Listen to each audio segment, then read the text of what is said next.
कहते हैं दिल्ली दिल बरों की है, दिल जलों की है। कहते तो ये भी हैं कि दिल्ली दिल फरेबों की भी है। और लकी यानी कि लक्ष्मण लाल अग्रवाल में ये सारे गुण मौजूद थे। लोग उसकी शक्ल को देखकर ही कह देते थे, अबे दिल्ली से हो क्या। लकी वैसे दिखने में स्मार्ट और अट्रैक्टिव था, पर जेब से खस्ता हालत होने की वजह से रहता बेहद सिंपल तरीके से था। शर्ट का रंग उड़ा हुआ और पैंट से पैबंद जुड़ा हुआ। कहने को तो उसकी उम्र के लड़के दिल्ली की सड़कों पर रात को मोटर बाइक दौड़ाते थे, लेकिन लकी उर्फ लक्ष्मण लाल अग्रवाल सिर्फ कमरे से कॉलेज में पढ़ाई और गर्लफ्रेंड डिंपल के साथ थोड़ा वक्त बिताना, फिर कॉलेज से दुकान, दुकान से जब होम डिलीवरी आए तो वहां, और फिर घर चला जाता था। हाँ, कभी कभी जब वो किसी लड़के को खाली सड़क पर मोटर बाइक दंदनाते हुए देखता तो कहता, एक दिन अपना टाइम भी आएगा जब मैं चश्मा लगाकर बैठूंगा और पीछे डिंपल को बैठाऊंगा। देखना, जब वो मेरी कमर में अपना हाथ कसेगी और मैं तेजी से मोटरसाइकिल को इंडिया गेट के आसपास दौड़ाऊंगा, तो सारे दिल्ली का दिल हम दोनों को देखकर जलेगा। दुकान में रखा हुआ बर्नॉल भी काम नहीं आएगा। लकी ने कहा और अपने हाथ में बर्नॉल की क्रीम को दबा दिया। जैसे ही उसने क्रीम को दबाया, उसका क्रीम बाहर आ गई। अबे गधे, क्या कर रहा है? वो कोई स्पंज की गेंद है क्या जो उसे दबा रहा है? दुकान के मालिक ने उससे फटकारते हुए कहा और उसके सर पर एक चपत लगा दी। सॉरी सर, लकी ने अपना सिर बचाते हुए कहा। वो करोल बाग में स्थित एक छोटी सी मेडिकल स्टोर पर काम करता था। उसकी दुकान का नाम था चमन मेडिकल स्टोर और उसके ओनर का नाम था चमन लाल।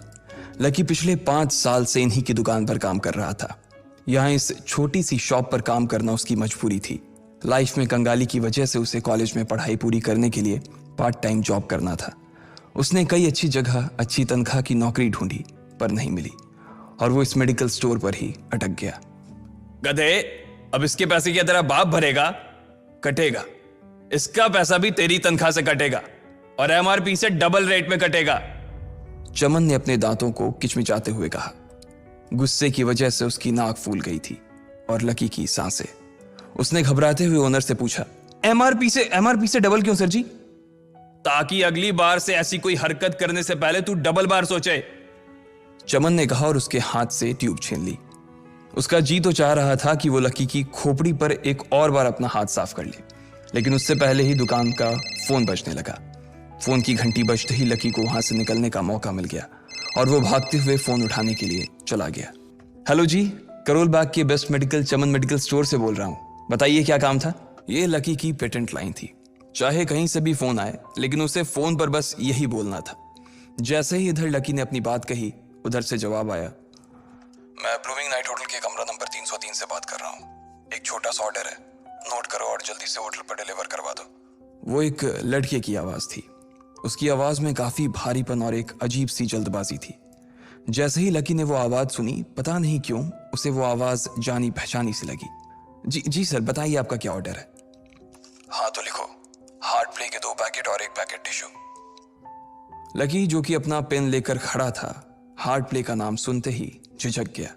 असल में हार्ट प्ले नाम का एक कंडोम आता था और इसलिए उसका नाम सुनते ही लकी शर्मा गया था।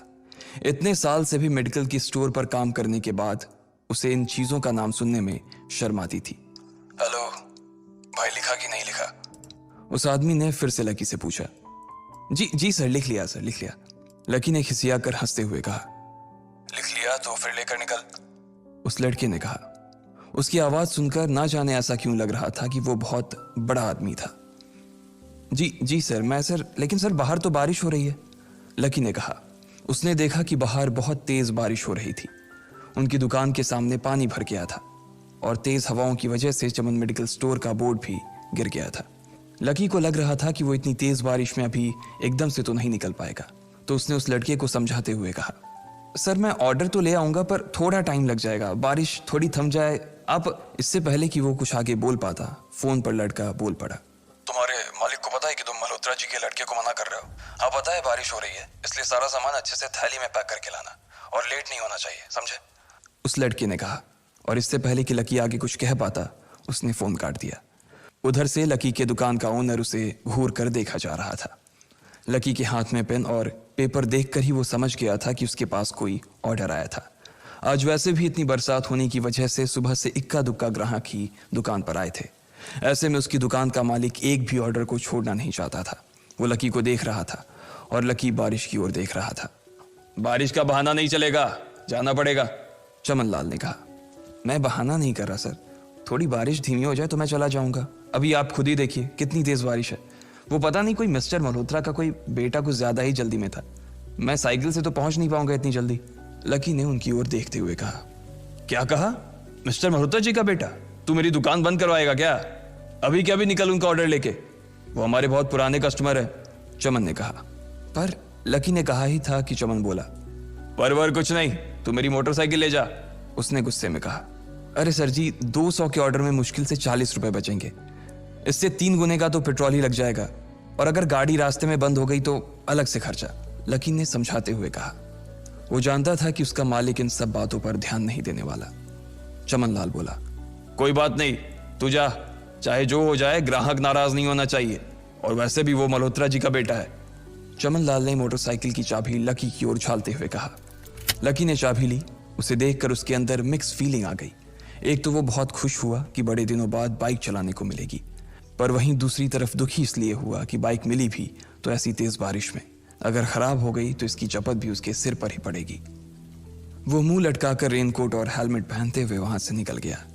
बाहर आकर बाइक को देखा तो लकी ने मन में सोचा, चलो ठीक है, जो होगा देखा जाएगा, कम से कम बाइक तो चलाने को मिल रही है। दरअसल लकी इतने साल काम करने के बाद भी अपने लिए एक मोटरसाइकिल नहीं ले पाया था। लकी की तनख्वाह ही इतनी भर थी कि सिर्फ उसके कमरे का किराया, उसकी साइकिल में डालने वाली हवा का खर्च, बिजली पानी का बिल और डिम्पल के साथ महीने में 1-2 बार बाहर खाने का खर्चा ही निकल पाता था। उसे डिम्पल की कही बात अक्सर याद आती थी। लकी, अगर अगले 2 महीने में तूने बाइक नहीं खरीदी ना तो मैं तेरे से ब्रेकअप कर लूंगी, देखना। असल में डिम्पल को लकी के साथ बाइक पर घूमने की बड़ी तमन्ना थी। लकी की इस उजाड़ जिंदगी में एक वही तो थी जिसके लिए जिंदा रहने को उसका जी चाहता था। जब भी वो उससे बाइक की बात करती तो लकी डिम्पल की इस बात को हंसकर टाल देता था। वो अपने मन में इस बात को अच्छे से जानता था कि डिम्पल उससे बहुत प्यार करती थी और वो उससे कभी छोड़कर नहीं जा सकती थी।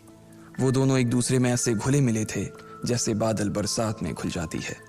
लकी को डिम्पल बहुत पसंद थी और वो उसके लिए दुनिया जहां की खुशियां खरीद कर ला देना चाहता था। वो चाहता था कि एक दिन वो डिम्पल को प्लेन में बैठाए, लेकिन उसके ये सब ख्वाब इस कम तनख्वाह की नौकरी की वजह से कभी पूरे नहीं होने वाले थे। पर आज उसके पास एक मौका था। वो डिम्पल को अपने साथ इस बारिश में राजपथ घुमाना चाहता था। वो उसे दिल्ली दिखाना चाहता था। चमनलाल को देने के लिए उसने पहले से ही बहाना सोच रखा था। बस जल्दी से वो ये डिलीवरी देकर सीधे डिम्पल के पास ही जाने वाला था। उसने होटल ब्लूमिंग नाइट के बाहर मोटर बाइक पार्क की और सीधे होटल के अंदर चला गया। लकी ने रिसेप्शन पर पहुंचकर नमस्ते करते हुए रिसेप्शनिस्ट को बोला, जी मैं चमन मेडिकल स्टोर से आया हूं, रूम नंबर 303 का ऑर्डर था सर। रिसेप्शन पर खड़ा आदमी उसके हाथ में काली थैली को देखकर समझ गया था कि उसमें क्या था और वो मंद ही मंद मुस्कुराते हुए बोला, 3rd फ्लोर पर है, लिफ्ट से चले जाओ, रेनकोट यहीं उतार देना। जैसा उस आदमी ने कहा लकी ने ठीक वैसा ही किया और लिफ्ट में चढ़ने के कुछ ही देर बाद वो 3रे माले पर पहुंच गया था। वो रूम नंबर 303 के बाहर पहुंचा और उसने डोरबेल बजाई। जैसे ही दरवाजा खुला लकी ने थैली आगे बढ़ाते हुए कहा, नमस्ते, मैं चमन मेडिकल स्टोर से लकी, ये आपका।